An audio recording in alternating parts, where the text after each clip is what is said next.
We're on page 10 on the top, in Parak Aleph of Tanya. 2, 4, 6, 8, 10 lines in the bottom of the page.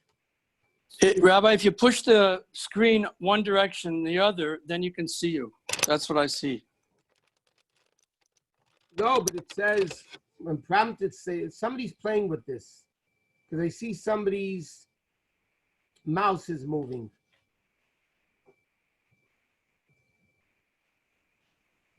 Since they're not in, they cannot hear us telling them. Okay. Okay, let's go to Tanya. So we're at 10 lines in the bottom of the page of 10. And so far, the Alter Rebbe is explaining the 5 levels of people. There is the tzaddik, the 2 levels of tzaddik, 2 levels of Rasha. Yeah, but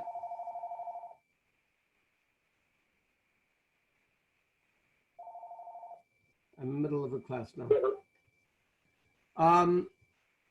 There's 2 levels of a tzaddik, 2 levels of a Rasha, and the Beinani. And one thing that the Rebbe did come to the conclusion that a Beinani for sure doesn't have any Avedas. Because if a Beinani has an Aveda,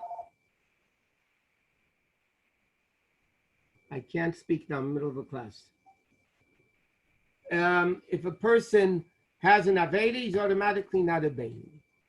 So we need to understand what is this tzaddik, what is this Beinani, and how does it apply to us? This is what's going on over here.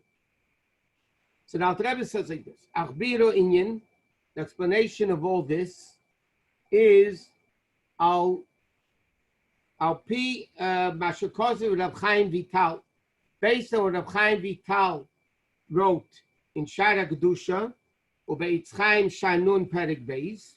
This is what the Alter Rebbe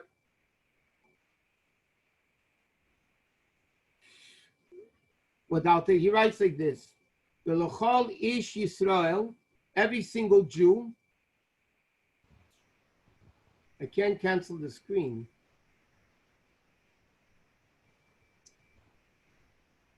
Rabbi, you're good. Rabbi, don't pay attention to that. Continue the class. Okay. We'll do the 4-screen separation. Every Jew, Echad Tzaddik ve'Echad Rasha, whether he's a Tzaddik or a Rasha, Yeshtei Neshamis has 2 souls. Okay, and here it's an interesting is, Alter Rebbe says, and this is what Rebbe explains, and what Alter Rebbe is saying, L'chol Ish Yisrael, every single Jew, Echad Tzaddik, ve'Echad Rasha. Why does he say Echad Tzaddik, ve'Echad Rasha? He should say, Chol Ish Yisrael, Yeshtei Neshamis. Obviously, if you're talking about every single Jew means every single Jew. Why is Alter Rebbe using the expression Echad Tzaddik ve'Echad Rasha? And the Rebbe explains this is similar to what we say in the Haggadah by the 4 sons, Echad Chacham ve'Echad Rasha, Echad Tam. And the Friedrich Rebbe explains that Echad Rasha means that even the Rasha has Echad, Hashem Echad. And therefore, the Alter Rebbe explains that even the Rasha is Echad Rasha. Even the Rasha has this concept of Echad, okay, of Echad, that they even have the Neshama, the Chelek Alakami Mal Mamish. They have that no matter what, no matter who they are. So he says like this: Yeshtei Neshamis. Every Jew has 2 neshamas. This is a Hasidic doctrine. It's Kabbalah, which is not necessarily revealed in the revealed part of Torah, but it's basically Kabbalah. And the base of the Chsiv, like it says in the Pasuk, Neshames Ani Asisi.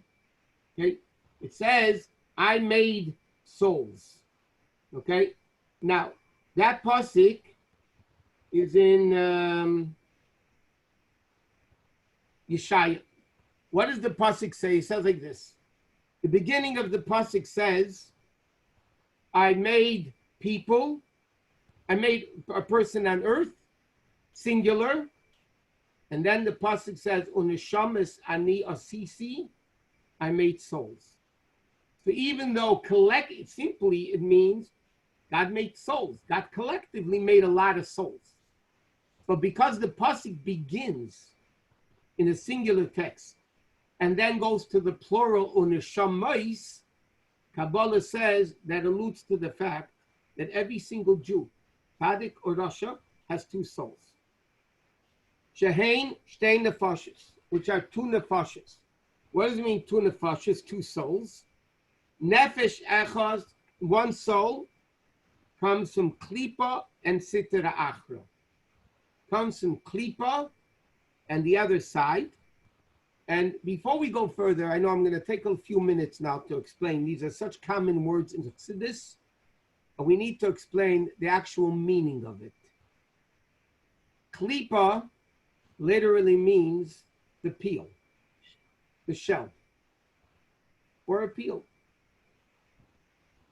Sitra achara is an Aramaic for the other side.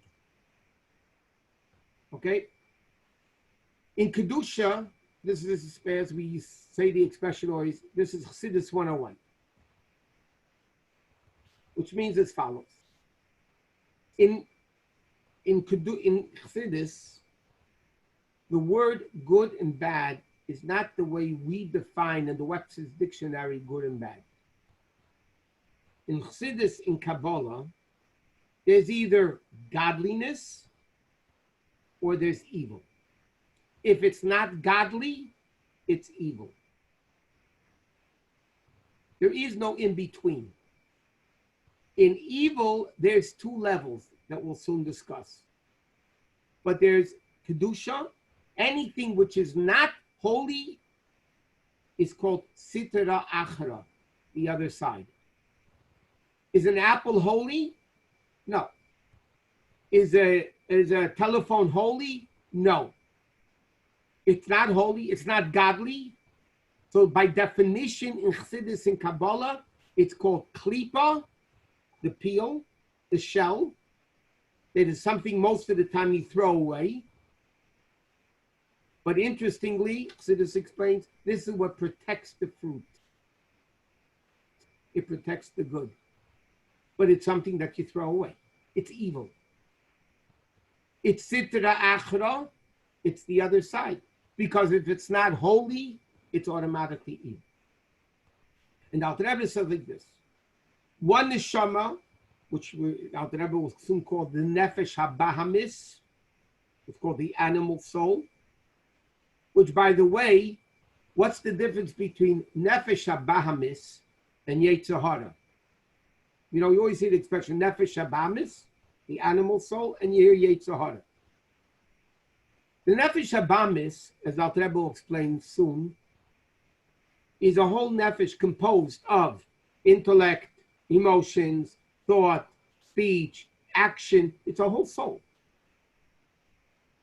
The yetzer hara, it's explained, are the emotions of the nefesh habahamis, meaning the midas of the nefesh habahamis, the emotions of the animal soul. That's what's called the yetzer hara. So they're interchangeable, but they're not really interchangeable. The nefesh habahamis includes much more than the yetzer hara. It includes the intellect of evil, the thought, speech, and action of evil. The yetzer hara is the midas, the desires of the nefesh habahamis. But that's just the difference, to explain the difference between what? What's the difference between the sitra achra and the klipa? Klip and sitra achra are basically different definitions, but it's usually all these called klip and sitra achra. It's two words explaining the same thing. Anything which is not kedusha is klipa and sitra achra. Now, v'hi hamislabeshes, he says, the first nefesh, which is called, by the way, the nefesh habahamis, is mislabeshes b'dam ha'adam lahachir saguf. This is the soul that comes into the person to give it life. In other words, the soul comes in the body. We all say we have a soul. God forbid a person passes away, the soul leaves the body. What soul is that? It's the nefesh habamis, the animal soul, that it's in the blood of the person to give the person life. Kidiksiv, like the pasuk says, ki nefesh habasar badami. When the Torah speaks about the prohibition of eating blood, the Torah says, ki nefesh habasar, the soul of the man is in the blood. The Chassidus explains, why is the soul of the nefesh habamis, why does it come into the blood? Why does it come into blood? So Chassidus explains, the nefesh is spiritual. The body is physical. So yes, only Hashem could connect the physical and the spiritual. Only Hashem can put both things together.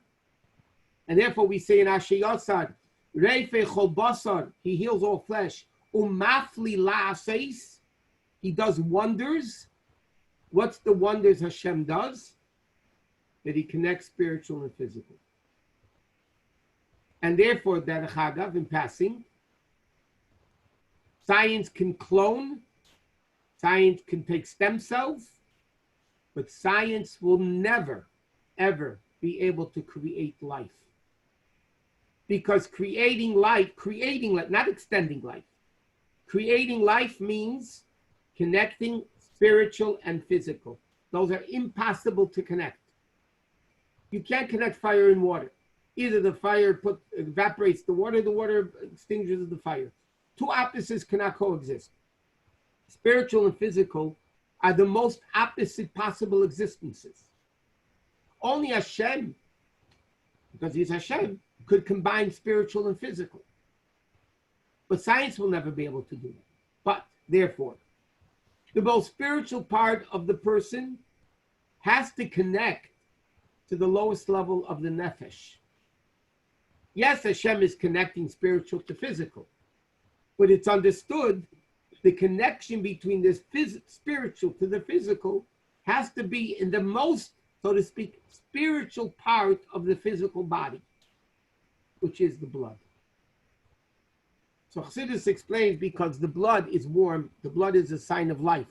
The blood is the most spiritual part of the physical body. That's where the soul dresses itself into.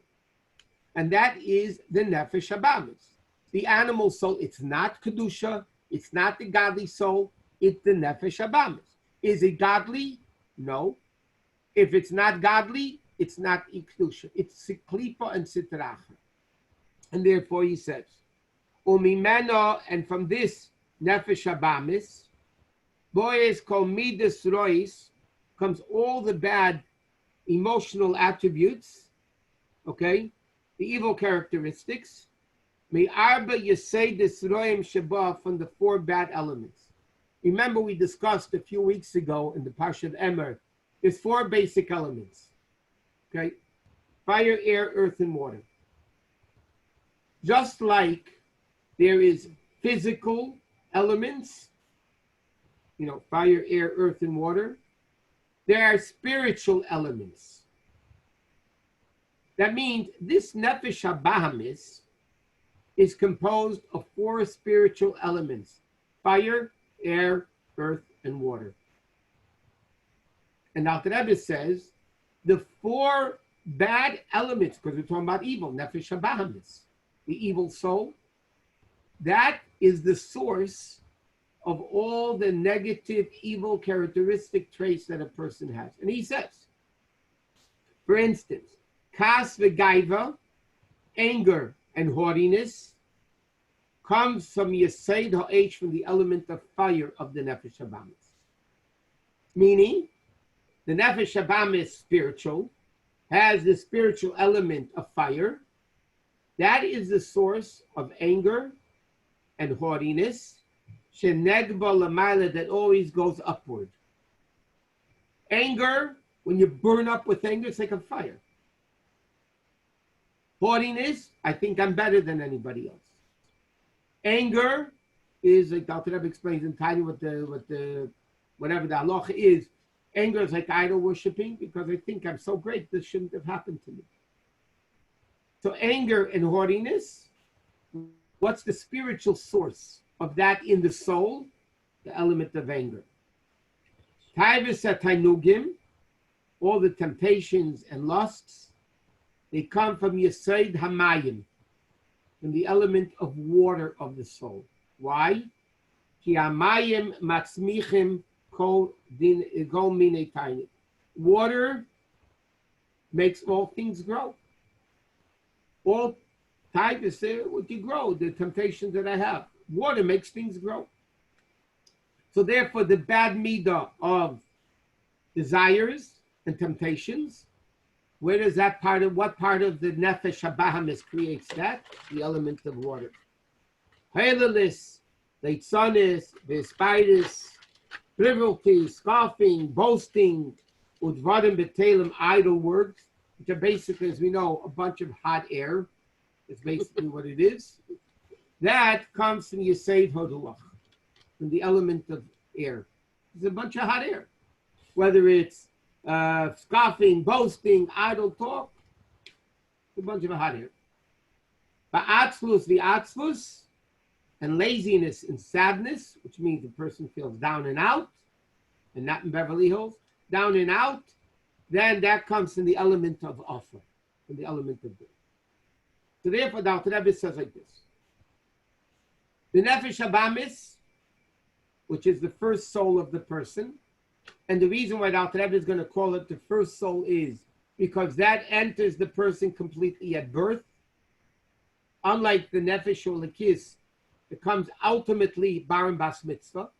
And therefore, in the second paragraph, the Alter Rebbe will explain nefesh hashen is be Yisrael, the second nefesh, because that comes in later in life. It comes bar bas mitzvah completely. So this nefesh habamis that gives life to the person, makes us exist, makes us alive. And by the way, unless if you're a tzaddik, we live from the nefesh habamis, believe it or not, normally, unless if we do a mitzvah. But normally we're living from the nefesh habamis. That nefesh habamis comes from evil, klipa and sitra achra, and therefore all bad midas come from that nefesh habamis. And then the Alter Rebbe adds, on top of Vov, the gam midas teves, the good midas, the good character traits. Shebeteva kol Yisrael b'tul dasam, that is in the nature of a Jew from birth, like the Gemara says, Rachmanis v'geim lechasadim. The Gemara says Jews are merciful, acts of kindness, and Alter Rebbe doesn't quote the third, which means by shanim they're like shamed people. Boys mimena also come from the nefesh habamis, meaning all the instinctive bad midas come from the nefesh habamis, and the good instinctive midas, not the worked over midas, the good natural traits that come from a Jew come from it. So the question is, if the nefesh habamis is bad, how do we have good traits? The Alter Rebbe says, "Ki be Yisrael," because by a Jew, nefesh zu de klipa, this soul of evil, comes from klipas noiga, level of klipas noiga. I'll explain in a second what that means. Sheyesh ba gam king teiv, that also has good in it, and that comes from the concept the eitz hadas teivera, the tree of knowledge, which is good and bad. Okay, to explain this as follows. In klipa, we said before that whatever is not holy is evil. Is klipa. It's evil. There's two levels of evil. This is ultimate Chassidus 101.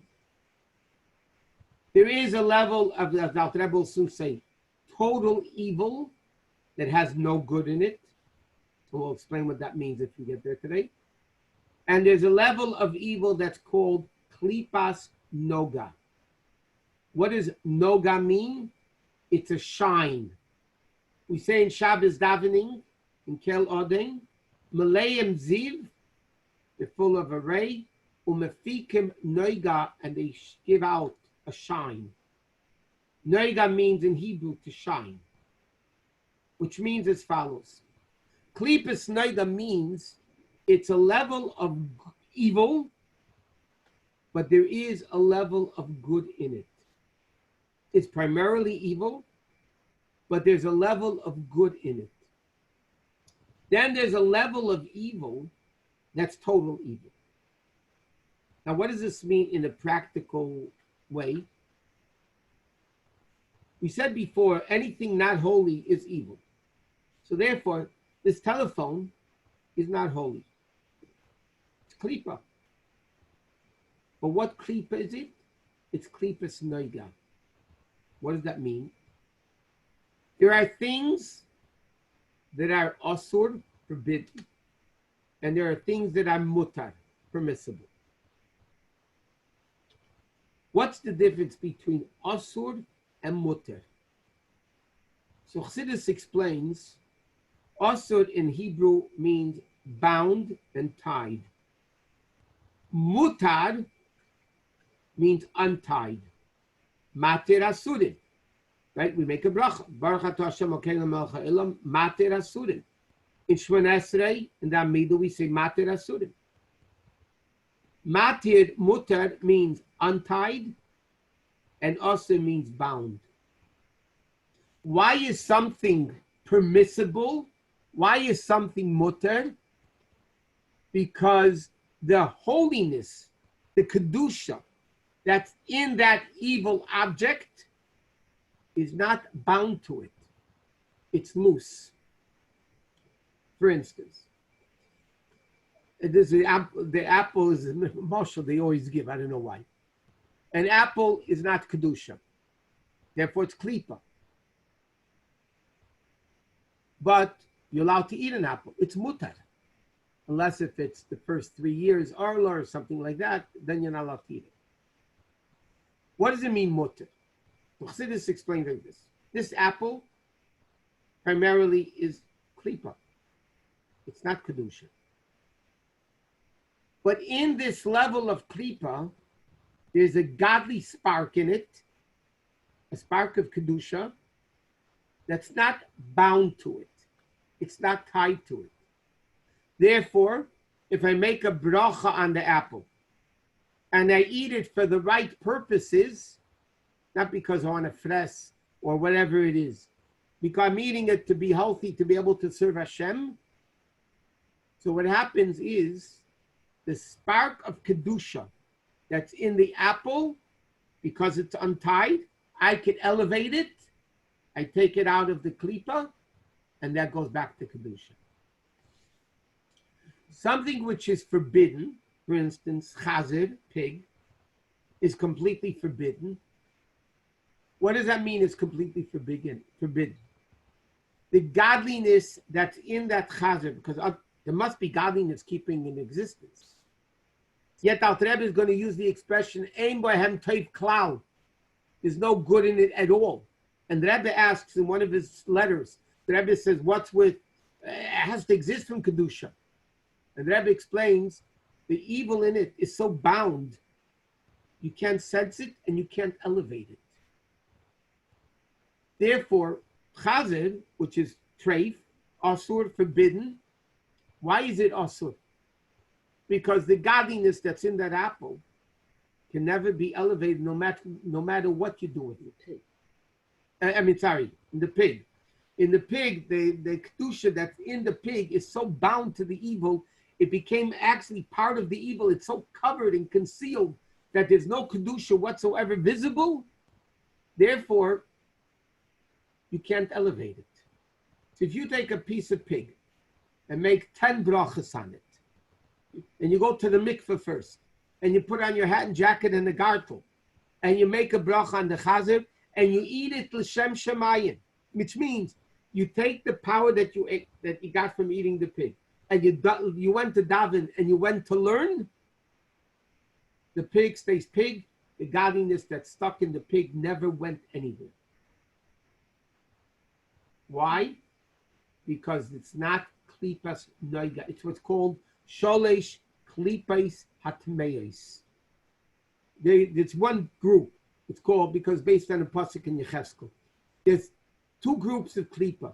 Sholesh klipas hatmeis, which means the three klipos which are completely tameh, meaning completely us, anything the Torah forbids, by the way. Anything. Forbidden language, which the Torah forbids, can never be elevated. It's bound to evil. Something the Torah forbids is bound to evil. You can never elevate it. But if it's klipas noiga, there is the shining of good in it. That good is not bound to evil, and therefore I can separate it. What's called Avedis Habirudim. The role of the Jew in life is to select and to elevate the sparks of godliness that we're able to elevate. And therefore, he says like this: the Nefesh Shabbat, and we're going to learn more about this when we get, it's getting late already, but we're going to learn mitzvah more about it when it gets to Klipa, what's that whole makeup. But what the Alter Rebbe is saying over here is, the Nefesh Shabbat of the Jew does not come from Sholosh Klipas HaTameis. Yeah, it's evil. It's not Kedusha. And if it's not Kedusha, it's Klipa and Sitra Achra. But it's not total Klipa and Sitra Achra. It has good in it. And if it has good in it, that good comes the natural, good, instinctive, characteristic traits of the Jew. The Gemara says, by birth, Jews are Rachmanim, B'geim Lechasadim, Jews are merciful, Jews are charitable, Jews give, a kindness, acts of kindness. Where does that come from? Not a worked on midah. It comes from the fact that the Nefesh Habamis of the Jew comes from Klipas Noiga. Rabbi Shusterman, can I ask you a question? Yeah. Why would HaKadosh Baruch Hu make something that has such klipa that cannot be redeemed? What would be the point of it? Is it just for Bechira? For Bechira, and Hashem wanted a dira b'tachteinim, which means, by the way, that, we're not there yet. The mitzvah, it's a question later already. Basically, what we do with Shalosh Klipas HaTameis is, by not eating chazer, then chazer gets weakened. When we, God forbid, eat chazer, then we give strength to chazer's existence.